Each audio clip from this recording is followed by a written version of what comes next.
Okay, well, hello. I'm Linda Mariano. I'm the Managing Director of Marketing for Redwood Art Group, and I'm going to be your host today. Joining us are Eric Smith, CEO of Redwood, and Hannah Smith, Redwood Social Media Manager and Art Business News Feature Editor. And behind the scene is Laura Mullican, our Creative Director. So thanks everyone for being with us. If you've joined our previous webinars, today's format is going to be very similar. We'll start with a panel discussion amongst the three of us, and that'll take, I don't know, about 20 minutes or so.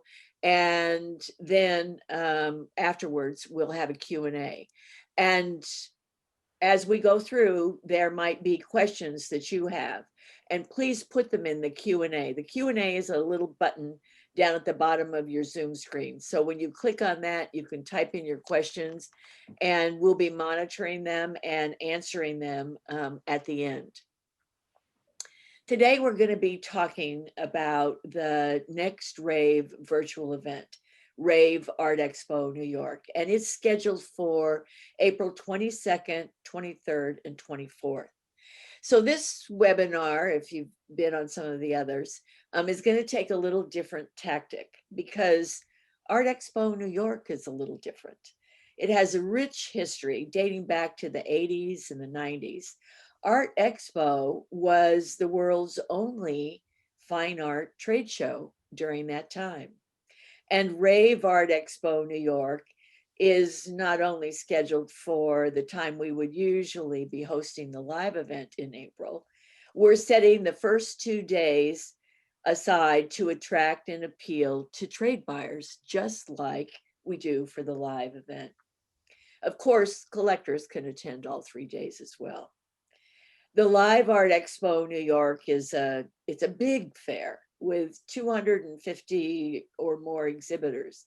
And every year we host a welcome seminar for the exhibitors. Maybe some of you have been to it. Usually there's about 200 people or so that show up for that early morning seminar.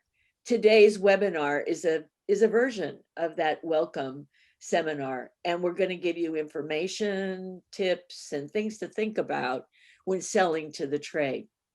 So Eric, let's start with a little background on what RAVE events are all about for newcomers who might not have experienced a RAVE before, and then dive into what an Art Expo trade day is all about.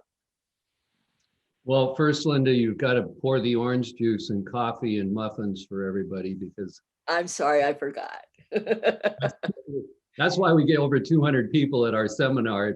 There's free food and orange juice and muffins and stuff. So, but it's true, we have a stage set up at Art Expo New York where we conduct education. We use that to do our opening monologue, I guess you would say, for all the exhibitors. And so that's kind of what we're going to do today, talk about pricing and some other things. So we've had 2 RAVE events so far. And before I talk about that, I'm just going to tell you, I'm going to get this out of the way. The price, because everybody wants to know the price. You go to look at a car, what do you look at? You want to know what the price is. So I'm going to tell you the price right now. It's $495 to participate in RAVE for one event. You keep 100% of the profits. All we're doing is putting buyers and sellers together. That's it. And we create a booth for you, and some of the artists appear on screen. We have some panel discussions, things like that. It's really fun.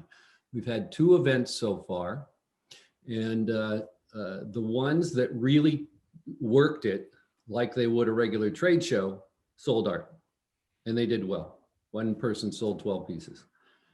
Those that kind of expected that, didn't invite some of their clients, or didn't know what to expect and didn't work as hard, they did not sell. But they did make an appearance and they did have a good experience. So all of that was good. We did one featuring San Diego and another one featuring Miami. And it keeps the collectors in our community involved until we can get back to live events. So it's $495 for one, $750 if you do the next 2. So we're just we're really just getting enough money just to produce these events. It's not, we're not making a profit or anything on this. It's just keeping everybody together. And again, you keep all the profit. So you're working directly with the collectors, galleries, whatever it may be. Linda's right. The first, well, let's before we do that, I'm going to review when we're going to go back to live events. We're going to be having a live event called Spectrum Brooklyn, September 10th through the 12th. And then in October, we're going to go to Art San Diego, and the 1st through the 3rd. Then we're going to do Art Expo New York, November 18th through the 21st. And then we're going to go directly down and do Spectrum and Red Dot Miami during Art Basel Week. So we've got a packed schedule, September, October, November, December, for, you know, the late third and in the fourth quarter of 2021. So now, traditionally at Art Expo, the first day, day and a half are trade only. And we're checking credentials as people come in the show. We're checking to see if they're a gallery owner, a frame shop owner, an art consultant, an interior designer, an architect, anybody who would buy wholesale. And I used to exhibit at Art Expo for a publishing company called Martin Lawrence Galleries. We published many artists, including Andy Warhol and Keith Haring. And we would take our work to Art Expo and buy 8 booths and hang it and sell wholesale to galleries. And it's a great way to broaden your distribution if you're an artist. So that's who you want to, that's who we're focusing on for the RAVE event for Art Expo. Yeah, and we will touch on this a little bit more later in the webinar, but we will be inviting over 12,000 designers, architects, and gallery owners. So you guys don't have to worry about, you know, getting the galleries there. We'll take care of all that. Right, you just want to invite your collectors. Thanks, Hannah. So the history of Art Expo is the first 2 days were trade, day and a half, 2 days. Why? We're still doing it, even though the business has changed. But Art Expo still serves that same purpose. There's still this B2B, business to business aspect of Art Expo. And for a lot of the publishers, like Anna Art Publishing, it's a huge deal for them to be at Art Expo because they can do, you know, 9 months of business in one 4-day event. And the first 2 days trade is when they really do a lot of their business. So it's just something to think about if you're thinking about participating in the next RAVE event. So let's talk a little bit about pricing for those of you that don't know how to price your work wholesale. And it's very important. And we go over this every year at Art Expo before the show opens. And we have a lot of questions. So again, you know, go to the Q&A button and type in any questions you have as we're, you know, talking here. So the lingo of the art business is 50-10, 50-50, 50-20. And what that means is simply, let's just say your piece is $1,000. So we sell a lot of pieces for more than that, but let's say it's $1,000 for simple math. 50 would be half off, $500. 50-10 would be $500, and then another 10% off that would be $450. 50-20 would obviously buy 500, and then 20% off that would be 400. 50-50 would be $250, $1,000 retail, 500, and another 50 off would be 250. And you might say to me right now, what is he talking about? Why would anybody sell a piece of art at 50-50? Well, I'll tell you why. The same way when I was with Martin Lawrence and we managed all these artists' careers, Mark King, Susan Rios, Hiro Yamagata, the Warhol, Keith Haring, many artists. That's how we bought. We bought at 50-50. So we would buy a piece for $250. We'd mark it up to $500, keystone it, sell it to a gallery, and then the gallery would sell it, keystone it to $1,000, and they'd sell it for $1,000. And that's how the art business works. So, you know, I said the word publisher, and a publisher is really somebody who would manage your career as an artist. They would take you under their wing and they do all the work while you paint. And there's a lot of artists out there that's all they want to do is paint. A big publisher in Atlanta is Delgieux Art Publishing, a great company. Anthony Delgieux is the owner, and they do a great business. The Rosenbaums in Florida, you know, there's many publishers out there that are still in business and doing good business. So that's the lingo. Again, you have any questions on that, throw it in the Q&A. Hey, Eric, I think we have a poll. Oh, we do? Yeah. What is it? Laura, you have a poll? All right. If Oh, you that's all right. would just answer that, we want to know if you sell wholesale. That'll kind of give us an idea of how we can help you. So they just click on yes or no. Yep. Pretty easy. Yeah, and we'll just give them a minute here. Okay. Do we play the Jeopardy music right now? Da, da, da. We'll wait till 90% respond.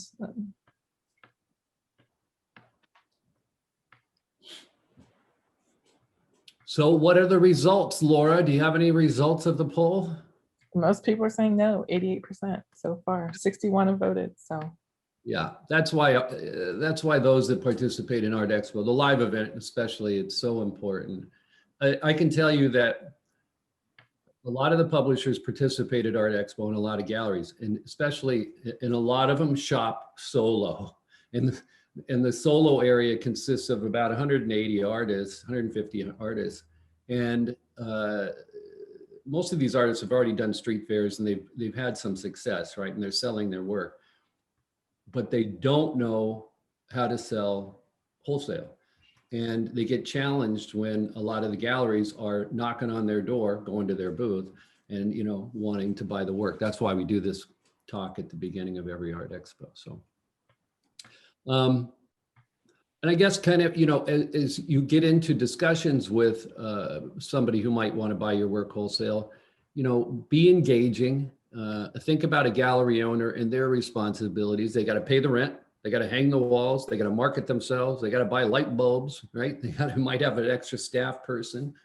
So you kind of got to make them your partner. This isn't all about pricing. It's about helping them sell your work. So, you know, you've got to paint enough to have enough inventory. You've got to be willing and outgoing when you have a show with them. There's a whole, well, we do a whole educational series on that at Art Expo, and I would encourage anybody here to attend those when you're in Art Expo in November. So let's talk about how to work a RAVE event, huh, Hannah? Yeah, absolutely. So leading up to a live Art Expo New York is when you'd be running around, traveling, hanging your work, setting up your physical booth, meeting with collectors. And the beauty of virtual is that you can take all of that time that you would spend doing that and focus it on inviting people to the RAVE event. So we will be inviting over 12,000 people, designers, architects, gallery owners, like we said before, but it's your job as the artist to invite, you know, your community, your friends, your families, your collectors, just like a live event. You want to get people to come and support you as well. So we will be also promoting the event on Redwood social media, as well as Art Expo's social media. So feel free to repost any of those images. You can kind of use our captions and our copy for your own posts on social as well. And also make sure you're tagging us so we can see that and repost your work. We'll be posting on stories for all of them. So we also kind of want to know what platforms you guys are active on. Are you active on Facebook, Instagram, Twitter, LinkedIn, Clubhouse? Clubhouse is a new social platform. So, you know, we kind of want to know if you guys are on there because we'll hop on there as well. And we also have a social media guide on the RAVE site under the About Us tab. So Laura, can you actually put that link in there so they can have the social media guide right on their computers?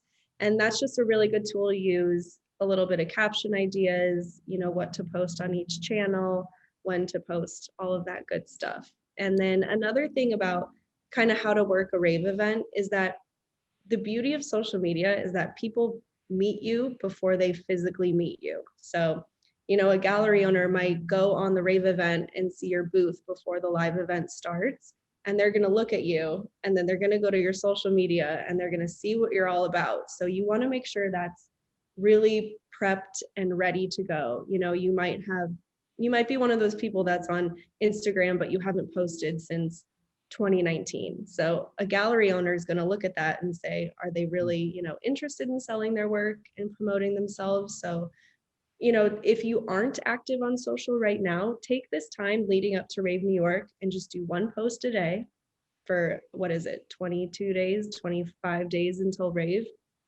And then you'll have a whole bunch of posts on there, and people can scroll through and see what you're working on, your new stuff, and get a feel of who you are. And you can kind of tell a story in there. And another little tip is that your social media should use high quality images. It shouldn't just be this hodgepodge of random photos. One is a painting and the other one is what you had for breakfast, because it should just be a streamline, you as the artist. That's your page, your portfolio. And there are a little bit of tips that we also have for, people go to your social media, but then in your bio, they also want to see what website you have. And when we do the Rave event, you can actually put your Rave booth link in your bio. So then the gallery owners, the architects, whoever's coming from the trade can click on your booth link there and get in touch with you that way. So Laura, let's do a poll and see what social media our viewers are active on. And if you're currently not active on social media, feel free to reach out to me and I can help you with that too. So it looks like we got Facebook, Instagram, Pinterest, Twitter, LinkedIn, Snapchat, and Clubhouse. So check all the boxes of the ones that you are currently active on, and we'll see the results of that. While they're doing that, I'll just say that Hannah delivered a lot of information there. And if you're not scribbling down notes, don't worry about it, because you can always email her and she can put together a little cheat sheet for you, so which we already have. Yeah, a lot of this information is also in the social media guide on our website.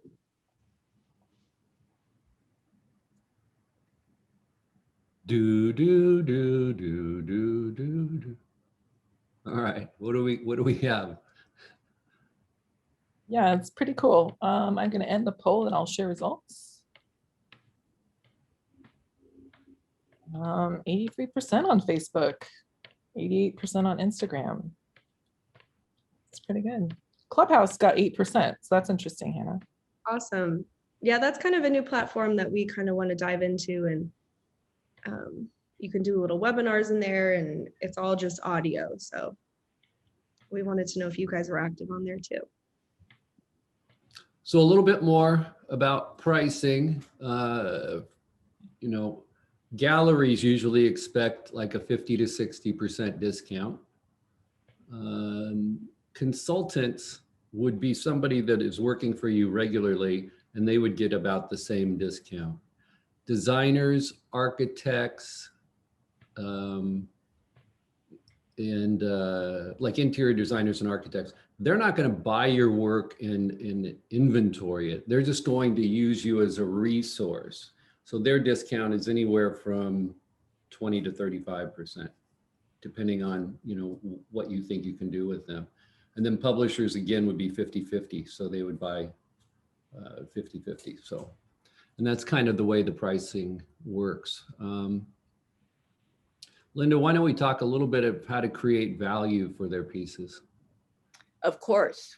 Well, one of the things that you absolutely should have, and it's part of your RAVE booth page, is your story. And your story is some information about you. It's a shortened version. If you were at a live fair, if you were at Art Expo New York, and maybe you have that planned for November, what's your elevator pitch? Who are you when someone stops at your booth? What is your story? And that's really part and parcel of your artwork. The people that collect your artwork, that are excited about your artwork, they're compelled by your story, the experience of you and your inspiration, and not just the inspiration behind the particular piece of artwork, but you as an artist. And that becomes really important. And as you move through your art career, that also becomes part of the provenance of any particular art piece. It's you, it's where you were when you painted that piece, it's the inspiration behind it. So every one of your pieces, you want to be sure to document also on your website, as well as when it's posted. What's the story? If you're using the Redwood online art marketplace, what's the inspiration behind that particular piece? So that becomes part of the value. And actually, when I look at the artwork that's in my home, I remember the story. I remember the story of the artist. I remember where I was when I bought it, fell in love with it. And it's also what I tell people about it when they're in my home and they see it. So you're really beginning to create the value by giving people the experience of their introduction to you, the experience of the piece when they first discovered it. All of that becomes part of the story. The other part of every single piece of artwork is, what is it? Is it framed? Is it gallery wrapped? Is it a printed on a particular kind of material?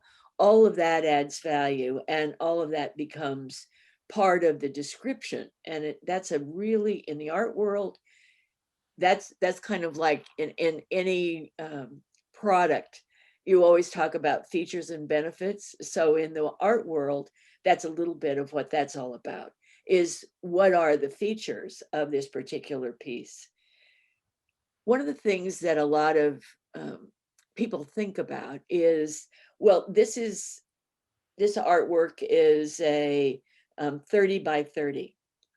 So all of my 30 by 30 pieces are priced this way. Well, maybe that's not exactly right, because then you're really giving the artwork a price by square inch, right? If all of the 30 by 30s are the same price.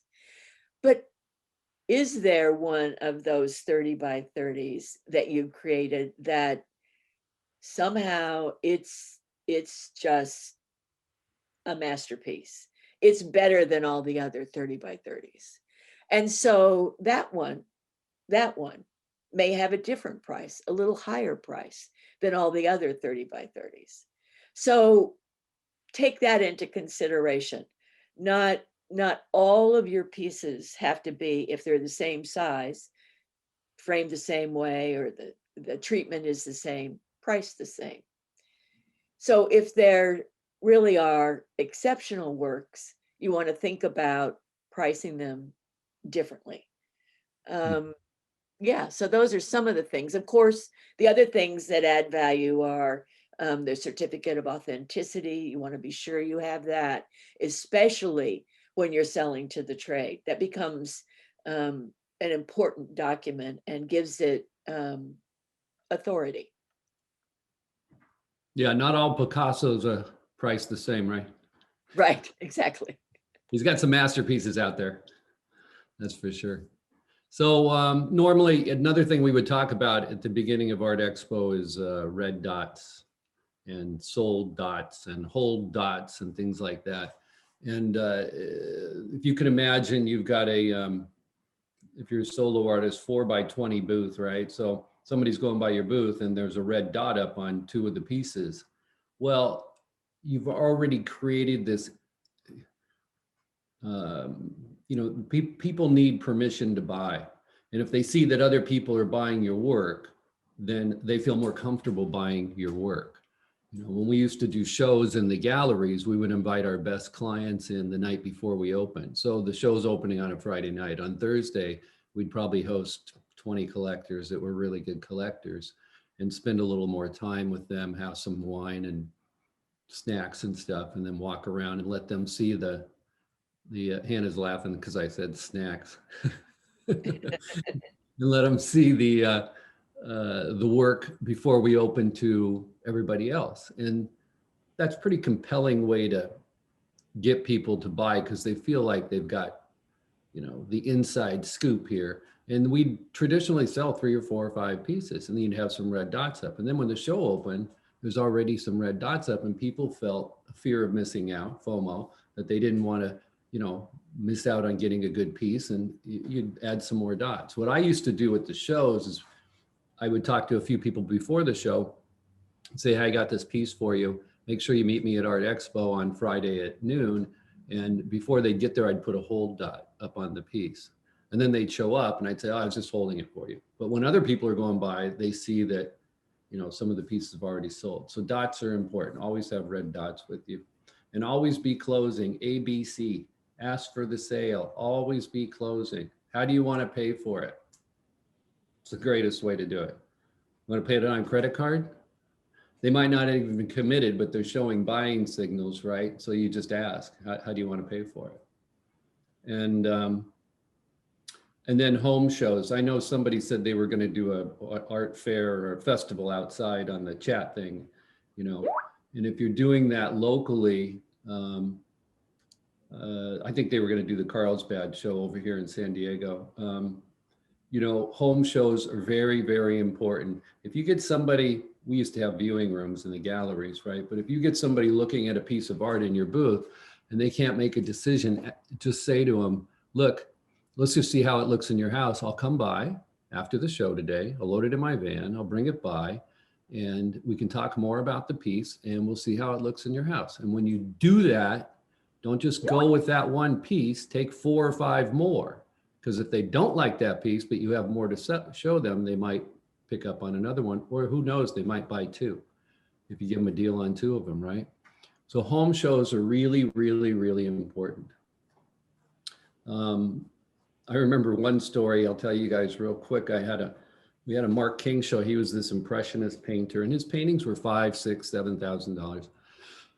And I had a number of clients in the gallery. I was running 20 galleries at the time, and it was one of the galleries that I had been in before, and I knew a lot of the clients. And the one guy was actually my dentist, and he comes in and he's in the viewing room, and we were in there an hour. It was agonizing. He couldn't make up his mind whether to buy this painting or not. And I finally looked at him. His name was Richard. I said, Richard, I bought homes faster than you're buying this painting. And he looks at me and we both started laughing. And I go, I swear I have. I've walked in and I bought a home faster than you're buying this painting. He goes, okay, I'll take it. Especially now, people are buying homes way faster than that. It's so true.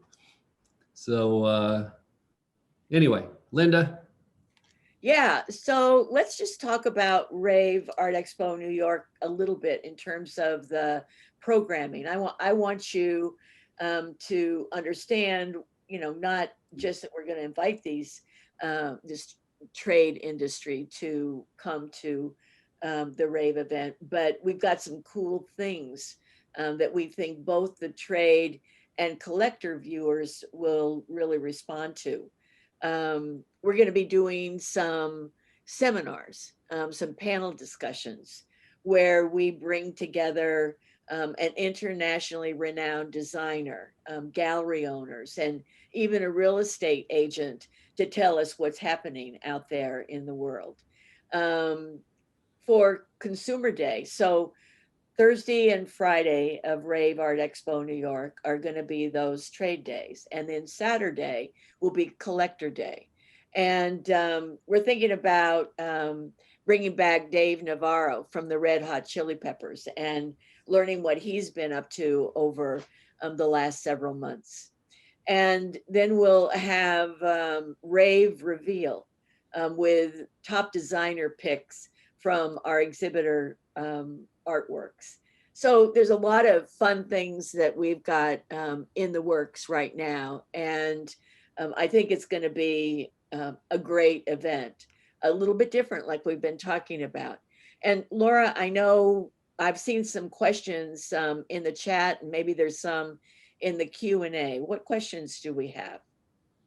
Fariba's asking, do these publishing companies sell the copies of originals? Well, if you can, you know, in the old, well, in the 80s and 90s, we made serigraphs, right? I mean, the serigraphs are really important. Now they're doing, everything's digital. So yeah, if you have a publishing company, the answer is yes. So you have a publishing company like a Delju or something, they can certainly, you do a fantastic piece and they make an edition of 50, 25, 100, whatever you think, you know. And the reason that publishers came along and published work is because not everybody could afford a Picasso, but they could afford a Picasso lithograph. Or a lot of people couldn't afford original Yamagatas that's in the 80s and 90s, but they could afford a serigraph, you know.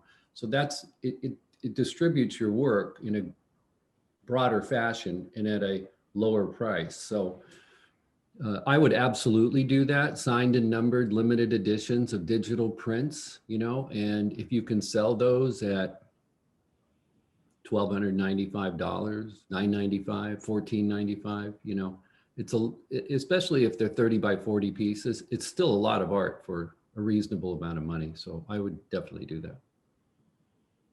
I think that the other thing, Eric, is that when you go with the publisher, depending on your arrangement with the publisher would take in your originals if that's the arrangement as well, and be placing those originals in addition to creating the limited edition pieces that go alongside it. Yeah, I think that there's a little bit of confusion here in the chat about what exactly wholesale is. And someone's asking, does the wholesale assume a particular number of works or just one? It's a particular number in the edition. Yeah, I think that's what she means. Well, it's all based on price. I mean, you know, it used to be editions were, you know, 400, but they've come down quite a bit because of digital printing. The reason that the editions were so large in the past is because if you were going to do a serigraph of something, you have to create a different screen. It's silk screening, right? And you have to do a different screen for every color. So the project itself was about $25,000, and you had to create all the pieces at once, and then you had to store them. So you have 400 pieces of art stored on a rack in a weather-controlled environment, right? We had vaults, 2 big vaults at Martin Lawrence, and there wasn't any such thing as digital printing. When digital printing came along, serigraphs and everything else just kind of went away. I mean, because digital printing, you can capture the image of the original, you store the image, and you just print them as you need them, right? So you don't have to inventory all this work. That's why publishers were so important. They were the ones that were financing the editions of serigraphs, and then the artist would come in and sign all 400 over the course of a day or two and number them.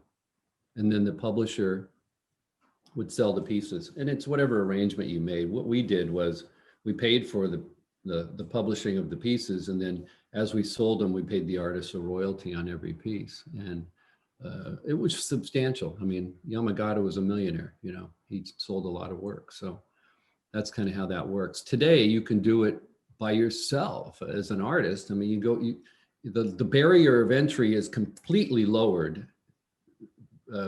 It's way lower than it was years ago, because you just capture the image with a professional photographer, and then that image is stored, and then you can do prints off of the image. You just got to think about, do you want a border around the print? Do you want to print it to the edge? Do you want deckled edges? And that's depending on the work and the way it translates. Not all work translates properly into printing. You know, you have to make sure that it looks pretty good after you do a digital print. Some pieces just don't, right? Some work just doesn't. If you're painting really thick with acrylic paint, it's not going to translate into a print. You're not going to get the shadows that you get in everything else when you're painting on canvas. So that's, you need a professional to help you there. I just have a couple quick ones and then a couple more in depth. Did you name a printing company that you recommend? Blazing Editions is a good printing company. Joseph Blazer, he's in Rhode Island. And are serigraphs, are those giclées? Is that what we call giclée now? Yeah. Okay. No, No? Serigraph is a silkscreen. The giclée is a digital print. And then a lot of people are really wanting you to break down, and I know you've kind of gone into it before, but pricing. So Yeah. So just real quick, Laura, the word giclée in French, I think it means to squirt. And digital printers squirt the ink out onto the paper. That's where they got that term giclée. oh dear. You want to you want to talk about what again? Pricing? Yeah. How to price regular work? Like, what is your elevator pitch on pricing for trade and for regular? So we have a whole article on pricing. Remember that, Linda? I wrote an article called Pricing 101, right? And maybe we could post that on Art Business News again, Hannah? Yeah. Linda, you know where to find it, right? I do. So why doesn't everybody give us 24 hours and we'll have it posted on Art Business News by tomorrow, right? Easy peasy. But to give you the 2-second thing on pricing is you always price your work at retail, no matter what, even when you're at Art Expo. So I walk up to your booth and the piece you've priced it at $4,000. It says $4,000. It has the title, the artist, the price, and the size. TAPS, TAPS. Title, artist, price, and size. And I walk up to you and I say, I'm a gallery owner. Where's your gallery? It's in St. Louis. How many galleries do you own? I own 2. They're both in St. Louis. Great. I'd like to represent your work. I really like your work. Tell me about you. You talk to them about the work. And then they say, okay, why don't we try some? Why don't you give me 8 originals? And then I always encourage the artist to say, why don't you buy one at wholesale, at least get some skin in the game, the gallery owner, right? And I'll consign you 5 more. And you want at least that many up on the wall because you need a collection for people to pick from. You don't just put 1 or 2 pieces from an artist on a wall in a gallery. You need a collection of art to pick from. I like to walk into galleries and see, maybe 3 or 4 artists. Sometimes some of them have more. We had more, but you just need a collection to choose from. And then that's how you start working with galleries. And, if your work is $4,000 and you're really putting a lot of time into it, you've got to think about how long it takes you to paint a piece. Many times at Art Expo, I ask how many people can only paint 10 to 20 pieces a year, and a lot of hands go up. Well, that's not enough for a publisher. Nobody's going to want you because they can't make any money on selling 10 pieces a year or 15 pieces a year. They need to sell a lot of work. They're bigger companies, right? So you've got to think about, if you can only sell, let's say you paint 1 painting a month. Well, your paintings, to make any kind of a living, you're going to have to sell those at 10 grand retail. Because even if you sold them all at wholesale at 5 grand, it's only 60 grand. So you better be working too, right? I mean, you got to think about the numbers. There's a whole economic thing behind the art. And so you're kind of getting the idea there about the business part of it. If you do, but the other thing is, if you're only painting 12 pieces a year, but if you didn't have to do shows and you didn't have to market and you didn't have to ship and you didn't have to do, if somebody was taking care of all of that for you, could you paint 24? Probably. You could probably paint more, right? And so that's kind of why I highly advise artists to get involved with, on the business side, if they can get a gallery or they can find a publisher or they can find distribution for their work, I highly advise they do that if they want to just keep painting. So. All right, I've got 2 more.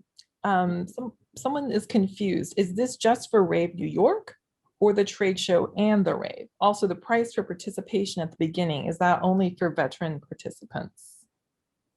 It's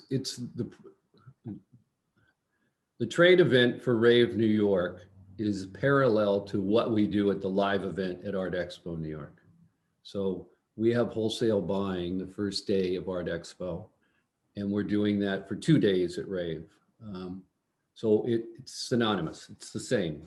We're going to be inviting The 12,000 plus people that Hannah talks about is our live active subscriber base on the trade side. Does that answer the question, Laura? Yeah, I think so. And then the pricing, it's $495 and $750, I think, if you do both events. It's on the website. Yeah. I mean, And- I don't mean to brush that off like it's nothing. As I said before, it's really just keeping the lights on here at Redwood Art Group while we're waiting to go back to live events. I mean, you know, we usually do 6 events a year. In 2022, we have 8 events planned, and because of the pent up demand. I mean, you can't believe how many people are just calling all the time. When are we going to get back to the live events? So we're going to do that as soon as possible. September. So someone is saying that they're unclear on what the price should be posted for a given piece during the fair. And I think this is important. Retail. And then they can lower that price. The person can make an offer. We're going to announce the people that are viewing us. So the first rave we did, we had, what was it? 3,500 people in the Rave Miami. Yeah, 34 and change. 3,400 people over the course of 3 days. So the last one we did, we had about 1,500 over the course of 3 days. For the trade event, if we had 100, it'd be great because their buying power is so much greater than consumer buying power because they could end up buying multiples. So what I mean by that, I talked about Anna Art Publishing earlier. They come to Art Expo New York with 4 or 5 new editions of Anna's work, and they distribute them to their galleries. I think they have 10 to 15 galleries around the United States. Then those people take the work back and then they sell it and they keep ordering more. And that's what you want to do when you establish wholesale accounts. So what you need to think about if you're participating in the next rave event, the wholesale one, is look, I'm going to price this at $3,000, but I'm prepared to sell it as low as $1,400 to a gallery. And you could have galleries come along and negotiate with you and just say, look, I don't ever pay for anything. I only take work on consignment, but I love your work. All right, if you've got 30 paintings in inventory, pick 10 of them to send to that gallery and get them up on somebody's wall, right? It's going to do you much better having them at least on a place that has traffic and people coming in than it is in your garage or your studio or, you know, at your house, right?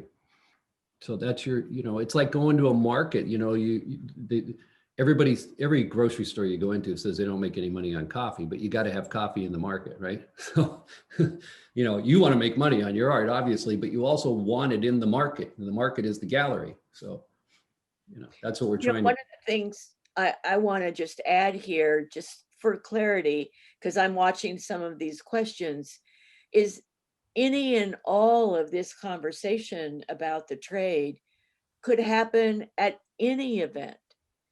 Somebody in the chat was saying that they're going to be at the Carlsbad Art Walk. That doesn't mean that a gallery owner isn't going to walk in there and want to talk to you about representing your work. Right. Just we're doing RAVE Art Expo New York and creating this trade opportunity as part of it virtually, but a trade person, a designer, an architect, a consultant, an art dealer, a gallery owner could walk up anytime, live event, virtual event, and be interested in your work and interested in representing you. So all of this information is information that you need to understand and be prepared, because there are opportunities out there. I haven't met an artist yet who says, oh, no, I don't want to be represented in a gallery. Everyone wants to be represented in a gallery. Well, what Eric is talking about is, what does that mean? And how do you have to prepare yourself and your expectations for that representation?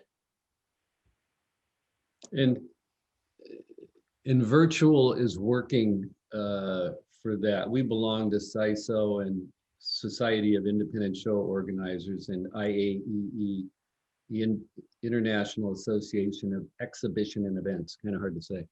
But there are two big associations that we belong to, and we've been studying virtual since the beginning of the pandemic. And the B2B side of it is working much better than the B2C, I mean, business to business. The Consumer Electronics Show in Las Vegas did their whole show virtual this year. And it was fairly successful. I mean, you know, they had people on from all over the world. So did we in our last event. We had people in France and Canada and Mexico and all over. So, you know, it's a way for you to get your work seen by galleries and publishers and architects, etc. Julie's asking the fact that we will be selling it given wholesale price won't be apparent from a listing, but a buyer would have to specifically ask. I We're think going to put, yes, we're going to put, yeah. So if you go to our RAVE site, it's on my other screen. If you go to the RAVE site right now and you click on RAVE booths and you go to, who did I have up? Well, I had somebody up. You just click on RAVE booths and then you'll see that it was Kathleen Werner. And she was on our last event. And you click on her booth, you'll see it has her phone number and her email. Even though her work's on our Redwood Art Group marketplace, you know, if you sign up for RAVE, you've kind of paid your, it's like buying a booth at a show. And we're you know, when you're at a show, we don't take a percentage of the sales like some shows do. We are in San Diego this year. We've lowered the booth prices and we're taking a small commission, but you know, we're just putting you in touch with the gallery. So it's up to you to have this knowledge. That's why we're delivering it to you now, so you know how to price your work. So her work's great. It's fantastic work. Like Duke Windsor, I love that guy's work too. he's here, he's watching. Oh, I do. I got a friend of mine that wants one of your hamburger pieces. So he wants to come to San Diego and he's going to buy a piece from you. So you've got a sale coming already. Mike Clary, Hannah. Oh, yeah. Yeah. Anyway. And finally, Floriba is asking, do artists have the choice to participate in the wholesale event? And I think you haven't actually talked about the days. Like if somebody's selling something on the first 2 days, that's wholesale, but on that last day, it's not. Is that right? Well, look, you know, I just mentioned that we're putting the buyers, whether they're wholesale buyers or they are consumer, in touch with you. The first thing you need to do is qualify them. Are you a gallery owner? No, but I'm an art consultant. Oh, who do you represent? Let me Google them. Let's see if you fit in their family, right? In their family of artists. You know, it's a business and you don't want to get in bed with the wrong people. So, you know, ask those important questions, just like you're interviewing them to represent your work. So, and some of the galleries you'll know. I mean, you know, there's a lot of strong galleries around the United States. That's all I can say. All right. So more coming in. Elaine is asking, so it's not necessary to have all the paintings that are on the booth on Redwood Art Group sale platform. No, I mean, you probably have your own website, right? So when you start talking to a gallery virtually, just take them to your website. They'll put it up on their screen. You'll put it up on yours. Start talking about, you know, which pieces they might be interested in and things like that. And then lastly, someone was asking if this is curated or not. And I said that it was, but she's asking now if you pay the money, does it mean you will, if you're not accepted, you still have to pay? No, Right. you have to be accepted. The first step is to apply. Yeah. And our curatorial team will take a look at your application and your artwork. And then if you're accepted, then you register and pay. Yeah. And by the way, getting represented by a gallery or a publisher or even art consultants doesn't happen overnight. We're here to introduce you to some of them. Some of you will probably get called and others won't. And, this is a long process. I mean, I'll tell you a very quick story about a very good artist out of Montreal, Canada, who came to Art Expo years ago, and he took a 10 by 10 booth, 10 by 20 booth, and he spent like 10 or 11 grand, and he sold one piece maybe. He didn't do very well. He went back.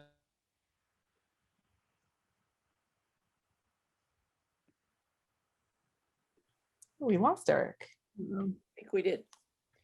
So I can finish the story. I know what we're talking about. He went back, he kept painting. He was an engineer, but he was Back home the next year. Am I back? Yeah, there, now you're back. I kept on. So he went back and kept painting, and then he came back to Art Expo and go ahead, Eric. Yeah, I sold about half of the pieces in his booth, and then he came back the next year, he sold everything. And the reason is people wanted to make sure he had staying power, that he was good. And he sold it all to galleries and picked up some other galleries. And he had a good story behind him. And he became very popular. He's still painting today. So, it's not an overnight process. It takes a lifetime. And still doing Art Expo New York every year, because his galleries still come there to buy from him. And usually on those first trade days, his booth is at least half sold by the end, if not completely sold. And he principally sells originals, a few limited editions, but really originals. I think that's enough. So I see one other question here about sculptures, and yes, we have several sculpture artists that do very, very well at our art fairs, as well as have been on our RAVE virtual events during this time. I'm actually in the chat, and Duke writes, "Is he asleep?" Yeah. That is so freaking funny. Oh my It God. look that way. Yeah. Well, listen, everyone, thank you so much for joining us. Watch your inbox for updates and news on any future webinars. And remember, if you're not already registered for RAVE Art Expo New York, the deadline is April 10th. So think about it, make your decision, and get your applications in. And yeah, so thank you for being with us. Any additional comment, Eric? No, I mean, we're here to help. So sign up, and if you have any questions, email us. We're always available for you. Yeah, and we threw a lot of social media info at you. So make sure to take a look at that guide that we have. If you have any questions, email me. If you want me to look at your social media and give any advice, we can hop on a call. I'm happy to do that. We also posted the pricing article in the chat, but it's also on the Redwood Art Group blog section. So I think it's the second article in there. All right. Well, thank you again for joining us. And if you missed part of this webinar, or you didn't quite hear what we said about this or that, it's been recorded and it will be posted to the website in the next couple of days. So thank you. And we'll hope to see you virtually very soon. Bye.